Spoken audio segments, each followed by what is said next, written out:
हाँ चालू। हाँ सर हो गई। साथियों, नौजवान क्रांतिकारी भाइयों, मैं फिर कहूँगा, नौजवान क्रांतिकारी भाइयों, आपको धन्यवाद देता हूँ। आपने समय की मांग को पहचाना, गरीब की आवाज को समझा। आज देखिए कितना शुभ दिन है। एक क्रांतिकारी योद्धा बिरसा मुंडा, जिसने मात्र 21 साल की उम्र में देश की आजादी के लिए अंग्रेजों से लोहा लड़ते हुए, अंग्रेजों को लाखों चना चबाते हुए अपने प्राणों की आहुति दे दी।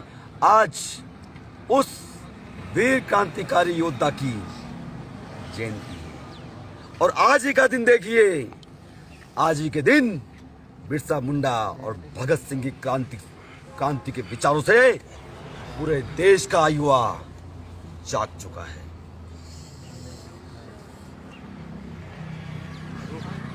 मेरे नौजवान साथियों, ये भारत माँ तुम्हारी है, ये राष्ट्र हमारा है, ये देश हमारा है, लेकिन अब समय आ गया, आप लोगों को जागना होगा। इस देश को जिस प्रकार से क्रांतिकारी योद्धाओं ने, भगत सिंह ने, सुभाष चंद्र बोस ने, बिरसा मुंडा ने, झांसी की रानी लक्ष्मीबाई ने आजादी दिलाई थी अंग्रेजों से, लेकिन आज पुनः हमारा देश गुलाम हो गया उस भ्रष्ट तंत्र का, गुलाम हो गया उस भ्रष्ट नेताओं का, गुलाम हो गया उस भ्रष्ट अधिकारियों का। आज यदि इस भ्रष्ट तंत्र से, भ्रष्ट नेताओं से, भ्रष्ट अधिकारियों से देश को पुनः आजाद करवाने की जरूरत है। मैं हमेशा कहता आया हूं, और आजादी क्रांति मांगती है, और क्रांति त्याग मांगती है, बलिदान मांगती है। मैं आप लोगों से पूछना चाहता हूं, ये कोई राजनीतिक भाषण नहीं है, ये कोई बहुत बढ़िया भाषण नहीं है। मैं एक जो बात कहता हूं वो मेरी आत्मा से निकली हुई बात होती है। आज से ऐसा नहीं हूं, मैं बचपन से ऐसा हूं। क्रांति एक दिन में कभी पैदा नहीं होती। क्रांति 90% क्रांति बचपन से पैदा होती है, संस्कारों से पैदा होती है, परिवार से पैदा होती है, और 10% आपकी अच्छी संगत से पैदा होती है। एक बार मेरे कहने से अगर आपके प्रति, आपके भाई एडवोकेट मान सिंह मीणा के प्रति थोड़ा सा प्यार है, तो आप लोगों से इस लाइव के माध्यम से एक अपील करता हूं, एक बार मेरे कहने से भगत सिंह की जीवनी पढ़ लेना। किस प्रकार से भगत सिंह को जेल के अंदर यातनाएं दी गई थी, किस प्रकार से उसको मानसिक रूप से, शारीरिक रूप से प्रताड़ित किया गया था, जिंदा लाश बना के छोड़ दिया था। लेकिन भगत सिंह ने अपनी मजबूती के साथ, अपने इरादों के साथ, अपने समर्पण के साथ कभी समझौता नहीं किया था। आज देश के वही हालात है। यदि नौजवान युवाओं, यदि आपने भारत माता के खातिर, इस राष्ट्र के खातिर, इस इंसान के खातिर यदि समझौता कर लिया, तो आने वाला समय बहुत गंभीर होगा, उसके परिणाम बहुत गंभीर होंगे। कल यही हुआ वीरों की धरती कहने वाली राजस्थान की राजधानी के जम्मा रामगढ़ तहसील के अंदर। मैं आप लोगों से पूछना चाहता हूँ, सौगंध है आप लोगों को, आप मेरी मत मानो, आप किसी की मत मानो, क्योंकि आप नौजवान हो। भगवान ने आपको 2 आंख दिया, आपको दिमाग दिया है, कान दिया है, दिल दिया है। आप अपनी आत्मा से पूछो, अपनी अंतर आत्मा की आवाज को सुनो। मेरा काम कोर्ट के अंदर है, सड़क पर उतर के संघर्ष करना मेरा काम नहीं है। लेकिन करूं क्या? मेरी माँ ने, मेरे बाप ने बचपन से मेरे को इस तरह का निर्माण किया, बचपन से इस सोच डाल दी जो अब मेरी मृत्यु के बाद ही जाएगी। कहा, बेटा गलत का विरोध करना सीखो, लड़ना सीखो, गलत देखे नहीं जाता। गलत सुने नहीं जाता तो आप बताओ फिर मैं क्या करूंगा? तो अंदर अंदर घुट जाऊं या लड़ूं? आप जवाब दीजिए मुझे। आज चम्मा रामगढ़ के अंदर ना मेरा कोई रिश्तेदार है, ना मेरा कोई भाई बंद है, ना कोई मेरा दोस्त है। यकीन मानिए मेरा 15 अक्टूबर 2011 को पहली बार मैंने चम्मा रामगढ़ की धरती पे कदम रखा था, क्योंकि मुझसे इस गरीब परिवार की पीड़ा देखी नहीं। इस गरीब परिवार को कानून के दलालों ने, सत्ता के दलालों ने पैसे और पावर के दम पर जेल की सलाख के पीछे डाल दिया था। पुराना मामला सारा आप लोगों को पता है। उन्हीं मांगों को लेकर के हाई कोर्ट से जमानत होना एक अलग विषय है। जमानत तो उस विषय में हुई है जो उसने अपराध किया ही नहीं। जमानत तो उस मामले में हुई है जो अपराध इसने किया ही नहीं, तो कोई एहसान थोड़ी किया हमारे ऊपर। लेकिन माननीय उच्च न्यायालय का और मेरे सारे वकील भाइयों का मैं धन्यवाद देता हूँ, इसमें इसकी जमानत में जिनका बहुत बड़ा योगदान था। जमानत होने के बाद समाज का, देश का नौजवान युवा भ्रमित हो गया। उस लोगों ने समझा इंसाफ मिल गया। इंसाफ जमानत होने से नहीं मिलता। इंसाफ जब तक अपराधियों को, दोषियों को सजा नहीं मिल जाए तब तक इंसाफ नहीं मिलता। हे मेरी माता और बहनों, मेरे नौजवान साथियों जो मुझे सुन रहे हैं, मैं आपसे पूछना चाहता हूं, उस मृतका सुनीता मीणा को सच्ची श्रद्धांजलि कब मिलेगी? सच्ची श्रद्धांजलि कब मिलेगी? मेरा मानना है जब तक उसके हत्यारों को गिरफ्तार करके फांसी की सजा चाल दी जाए तब तक उसको सच्ची श्रद्धांजलि नहीं मिलेगी। इस मांगों को लेकर के मैंने कोशिश की कि चम्मा रामगढ़ के जनप्रतिनिधि, यहाँ के नौजवान संभाले इस मोर्चे को, इस आवाज को बुलंद करे। लेकिन मुझे लगा कि यहाँ के लोग भी सोए हुए हैं गहरी नींद के अंदर। हे मान सिंह मीणा, तेरा धर्म ये बनता है कि तू बैठ और इनको जगाने का मेरे पास जरिया एक ही था, जो लोकतांत्रिक तरीका है, लीगल तरीका है, संवैधानिक तरीका है। मैं 12 तारीख को यहाँ पर आकर के परमिशन दी, हमें परमिशन नहीं मिली। मैं आकर के यहाँ पे भूख हड़ताल पे बैठ गया। 12 तारीख से लेकर अब तक मैंने अन्न का एक दाना मेरे पेट में नहीं लिया।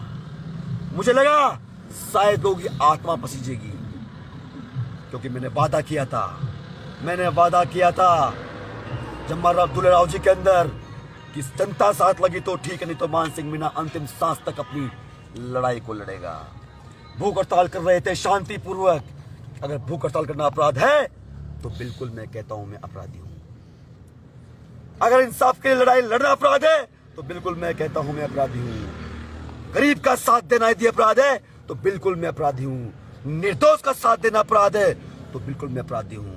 मुझे फांसी चढ़ा दो। अगर मैं अपराधी नहीं हूं, आप लोगों का मानना है, तो आओ चम्मा रामगढ़ की इस धरती पर और एक ऐसा उदाहरण पेश करो, एक ऐसी मिसाल पेश करो कि ना केवल राजस्थान के अंदर, पूरे हिंदुस्तान के अंदर कोई भी पुलिस वाला, कोई भी पूंजीपति, कोई भी जनप्रतिनिधि अपने पावर और सत्ता के दम पर गरीब की आवाज को ना दबाए। ये तो एक रतनलाल था, ये तो एक रतनलाल है, इसको हजारों लाखों भाई मिल गए इस देश में। जाने थे कितने गरीब, पीड़ित और शोषित लोग हैं जिनकी आवाज को दबा दिया जाता है, वो सुनने वाला नहीं। मैं चाहता हूं ये सिस्टम खत्म हो। मैं चाहता हूं इन गुंडों के अंदर, इन वर्दी वाले गुंडों में एक ऐसा डर और भय बैठे कि यदि कभी गरीब के साथ अन्याय हुआ तो इस देश का युवा क्रांति पैदा कर देगा। भूख हड़ताल पे कल शांतिपूर्वक हम बैठे हुए थे 3 दिन से। रतनलाल की बुजुर्ग 90 वर्षीय माँ रतनलाल, इसका 5 साल का मासूम बच्चा किराए की गाड़ी लेकर के हमने 15 तारीख को एक आयोजन किया कि लोगों को इकट्ठा करके लोगों से हम प्रार्थना करेंगे, अपील करेंगे, भाई क्या करना है। गांव-गांव जाकर के माँ बेटे गांव-गांव जाकर के लोगों को समझा रहे थे, हाथ जोड़ रहे थे और गांव वालों का बहुत जबरदस्त जन समर्थन मिल रहा था। लेकिन पुलिस को ये रास नहीं आया। सत्ताधारी नेताओं को, दलालों को, जो 90% दलाल राजनीति के अंदर, 90% राजनीतिक दलाल है जिन्होंने इस देश को खोखला कर दिया दीमक के जैसे। 90% इस देश के अंदर भ्रष्ट अधिकारी है जिन्होंने इस भारत माता को खोखला कर दिया। उनको रास नहीं आया। अंग्रेज लोग आजादी के उन योद्धाओं को, उनकी क्रांति को कुचलने के लिए उन्हें काला पानी की सजा दिया करते थे, उनको प्रताड़ित किया करते थे, उन पर तरह तरह के मुकदमे दर्ज कर लिया करते थे। कल ये हुआ, उन्होंने लीगल तरीके से, संवैधानिक तरीके से जो हम काम कर रहे थे उसको कुचलने के लिए एक पर्सनल गाड़ी में, पुलिस की गाड़ी नहीं थी, पर्सनल गाड़ी थी स्विफ्ट, पर्सनल गाड़ी थी स्विफ्ट, इसमें 4 पुलिस के गुंडे पुलिस नहीं है, वर्दी वाले गुंडे इसलिए कह रहा हूं। आप याद कीजिए भरतपुर जिले की या धौलपुर जिले की वो घटना भी ज्यादा पुरानी नहीं, 6 महीने पुरानी। जयपुर के एडिशनल एसपी को धौलपुर के पुलिस वाले वर्दी वाले गुंडों ने मारा होता यदि राजस्थान की बीजेपी का दखल नहीं हुआ होता। तो ये उस एडिशनल एसपी का खुद का स्टेटमेंट है कि वर्दी वाले गुंडों ने मुझे मार दिया होता यदि जयपुर की पुलिस ने हस्तक्षेप नहीं किया होता। मैं आपसे कहना चाहता हूँ जब पुलिस के उच्च अधिकारियों का ये हाल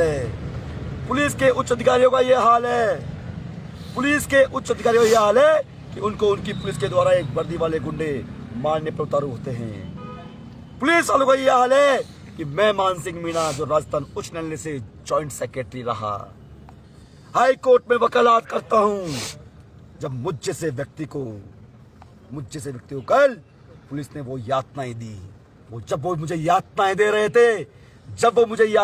थे तो मेरी आंखों के सामने सिर्फ भगत सिंह का चेहरा घूम रहा था। मैंने कहा तुम मारो, तुम एक बार मारोगे मैं 100 बार भगत सिंह बोलूंगा। मुझे मारते गए, इस शरीर में कोई जगह नहीं छोड़ी जिस जगह मुझे नहीं मारा। कल दर्द का एहसास नहीं हुआ, लेकिन जब सुबह जागा तो यहाँ सूजन, यहाँ दर्द, बॉडी का हर हिस्सा मेरा दर्द से पीड़ित हो रहा है। जब मारते मैं बेहोश हो गया, जब मारते वो थक गए, मुझ अकेले को मारने वाले वो 20 लोग थे, 20 लोग जिसमें 7 महिला कांस्टेबल थी। और मारने वालों में इस थाने का मीठा बोलने वाला पाखंडी थाना इंचार्ज जोगिंदर सिंह राठौड़ और एक प्यारेलाल थानेदार सब इंस्पेक्टर। इन लोगों ने मुझे पहरे में से पीटा और जब मैं बेहोश हो गया तो मुझे बचाने के लिए ये मेरी माँ रतनलाल की और उसके छोटे भाई की बहू तोरी देवी मेरे ऊपर पड़ गई, उनके हाथ जोड़े और रोने लगी, चीखने लगी, चिल्लाने लगी। क्या करता मैं आप लोगों से पूछना चाहता हूँ, क्या धर्म था मेरा? मैं यहाँ बुकरताल में बैठा हुआ था। ये लोग गांव में जाकर के ढाणी जाकर के सोए लोगों को जगा रहे थे, उनसे प्रार्थना कर रहे थे, उनसे विनती कर रहे थे कि हमारा साथ दो। चलो, मैं यहाँ बैठा बुकरताल में बैठा हुआ था। एक गाड़ी आती है, गाड़ी में 4 सज्जन लोग बैठे होते हैं। वो कहते हैं कि वकील साहब रतनलाल को उसकी माँ को पुलिस मारते हुए पीटते हुए गाड़ी में बिठा करके ले गई। मैं आपसे पूछता हूँ, ये बात सुनने के बाद, ये वाकया सुनने के बाद क्या धर्म बनता है मेरा? क्या फर्ज बनता है मेरा? मेरा फर्ज वही बनता है जो मुझे करना चाहिए था। जो बुजुर्ग माँ को थाने में ले गए, रतनलाल को थाने में बंद कर दिया, मुझसे सुन करके रहा नहीं गया। मैं थाने में जाकर के मैंने बातचीत करने लग गया था, लेकिन बातचीत कर मेरे थाने में घुसते ही थाने का इंचार्ज बड़ा आवेश में मेरे ऊपर चिल्लाया। आवेश में चिल्लाने के बाद वो छोटा बच्चा, इसका 5 साल का मासूम बच्चा, वो वीडियो में देखना, वो रोने लग गया, डर गया। उसको जैसे ही मैंने गोदी में लिया, पुलिस ने जो हमारा लाइव चल रहा था मोबाइल को फेंक करके और वो वीडियो बंद करके और मुझे बुरी तरह पीटा। आप देखिए, क्या थानों के गेट कभी बंद होते हैं क्या? अरे थाने के गेट तो फरियादियों के लिए 24 घंटे खुले रहते हैं, ऐसा कानून का नियम है। आप देखिए, जब मैं थाने में घुसा और जब मुझे मारने की पूरी तैयारी कर ली गई थी, तो आप देखिए थाने के गेट बंद थे, जो कि फोटो के अंदर आ रहे हैं, वीडियो के अंदर आ रहे हैं। ये सबूत है, प्रमाण है, क्योंकि बगैर प्रमाण के ना एक कानून मानता है, ना पुलिस मानती, ना ये दुनिया वाले मानती। देखिए आप लोग। और आज सवाल आज का नहीं है। मैं चाहता हूं मैं चाहता हूँ मान सिंह मीणा एक चेहरा है। मैं चाहता हूँ गांव गांव ढाणी ढाणी समय आ गया गांव गांव ढाणी ढाणी। यदि आप लोग भगत सिंह के विचारों को नहीं फैलाओगे, भगत सिंह की आवाज को नहीं उठाओगे, तो मेरे भाइयों याद करना, ये सत्ताधारी दलाल, ये भ्रष्टाचार का गंदा सिस्टम और ये वर्दी वाले गुंडे, ये भ्रष्ट अधिकारी आप लोगों का जीना हराम कर देंगे, जिसका जीता जागता उदाहरण आप लोगों ने कल देखा।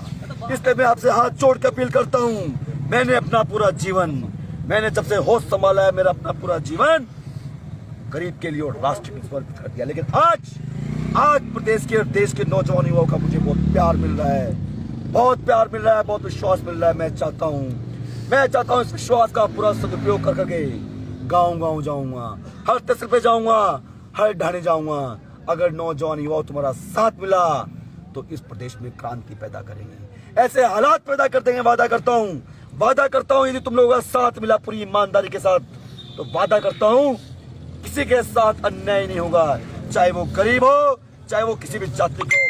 किसी व्यक्ति के साथ जाति के आधार पे, धर्म के आधार पे, गरीबी के आधार पे अन्याय नहीं होगा। मैं हमेशा से कहता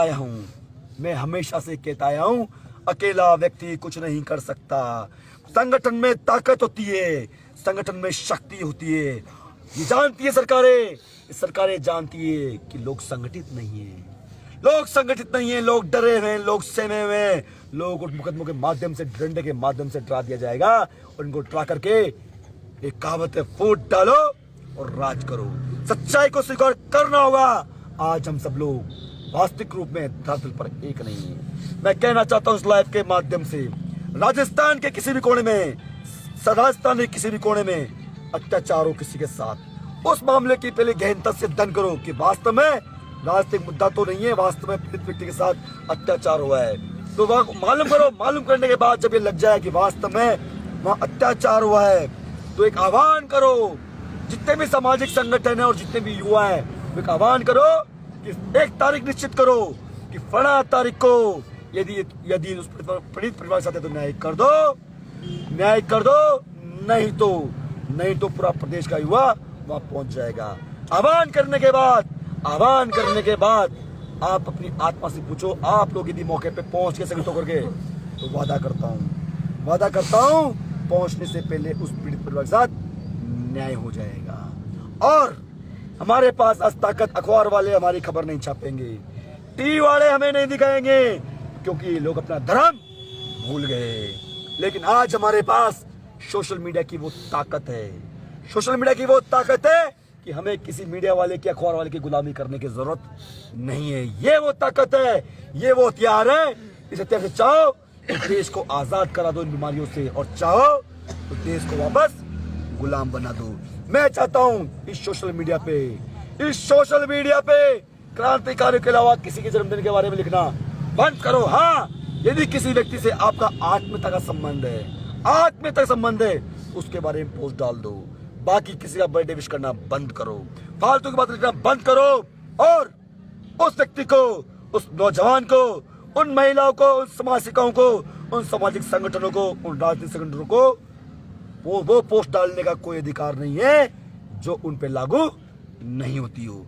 मेरा मानना है हर व्यक्ति को सोशल मीडिया पे वही पोस्ट डालनी चाहिए जो पहले स्वयं पे लागू होती हो।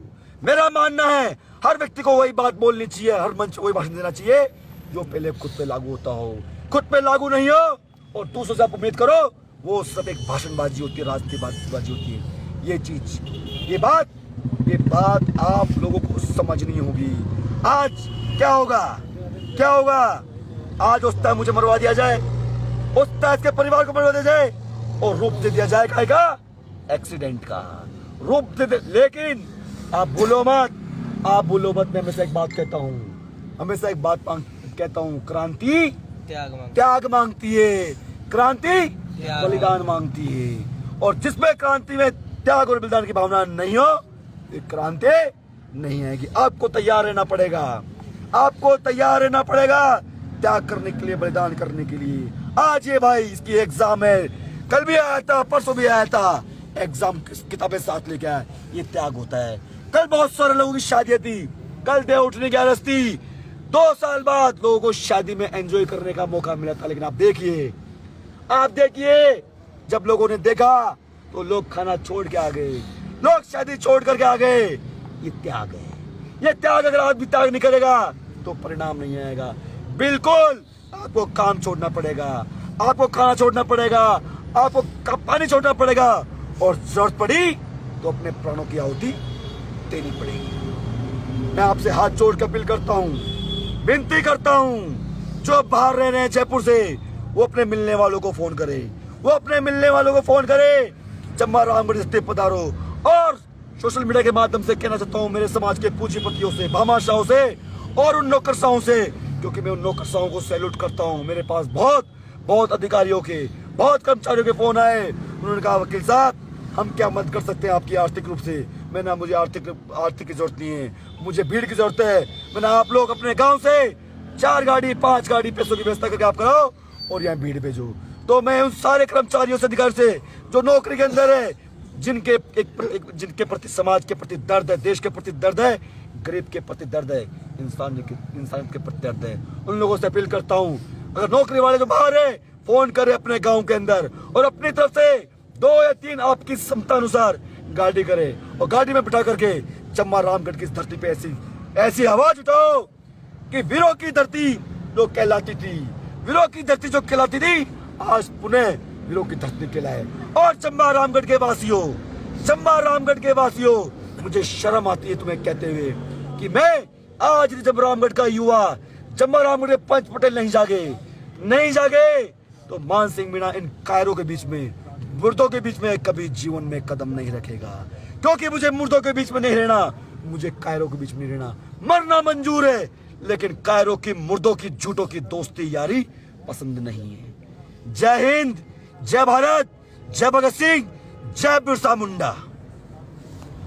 मान सिंह तुम संघर्ष करो, हम तुम्हारे साथ